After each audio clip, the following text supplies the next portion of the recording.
Arnaud Leclerc, je suis professeur de sciences politiques, spécialiste des questions européennes. Je suis titulaire d'une chaire européenne sur la philosophie de l'Europe. Et par ailleurs, je dirige la Maison des Sciences de l'Homme, qui est la structure qui soutient les grands projets de recherche dans le domaine des sciences humaines et sociales.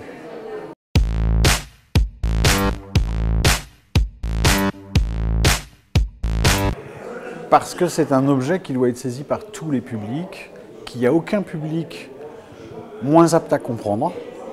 Et du coup, je trouve que ça fait partie de ma mission que d'aller vers des publics qui ne sont pas universitaires, avec lesquels la discussion est d'autant plus riche que moi je peux leur apporter quelque chose et qu'eux, leurs points d'incompréhension, leurs points de discussion sont souvent des points qui, moi, m'enrichissent beaucoup sur la manière de réfléchir et de comprendre ce qu'est l'Europe.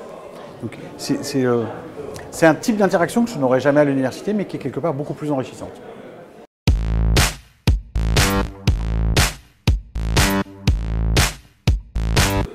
Le point d'inquiétude, c'est que la campagne n'existe presque pas, ou qu'elle se polarise sur quelques micro-sujets qui sont pas grand-chose au regard des enjeux qui sont devant nous.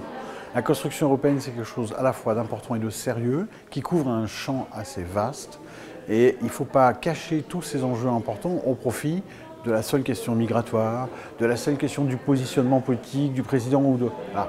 Là, on passe à côté des enjeux. Pas transformer ça en une série de votes nationaux.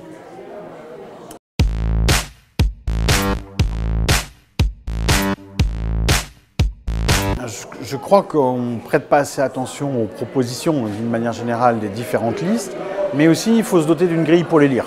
C'est peut-être ça le point clé, c'est-à-dire pas juste regarder droite, gauche, il faut regarder un peu qu'est-ce que ça propose sur le terrain économique de l'Union européenne, qu'est-ce que ça propose au-delà, sur les questions culturelles, sociales, politiques. Et est-ce que c'est capable de dégager une vision d'ensemble? La clé, c'est ça. Est-ce qu'il y a une vision d'ensemble? Un catalogue de recettes, ça ne fait pas un programme. Voilà.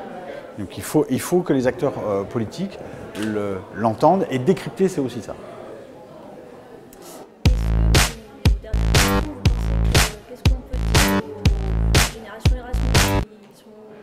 L'Europe mais qui ne vont pas voter, qu'est-ce qui leur manque en fait à ces générations-là? Ils sont dans une position très normale, exactement comme le sont aussi des gens qu'on dit europhobes, eurosceptiques, etc. Ils ne sont pas europhobes, eurosceptiques, les gens Erasmus, ils ne sont pas contre l'Europe. Ils ont même dans leurs relations spontanément des amis, des anciens amis qui sont aux quatre coins. C'est cette Europe-là telle qu'elle se construit qui ne leur va pas. Ce n'est pas l'Europe en général, c'est cette Europe-là telle qu'elle se construit. Donc à eux de se mobiliser sur une manière de la construire qui leur paraît plus acceptable. Et donc d'aller voter.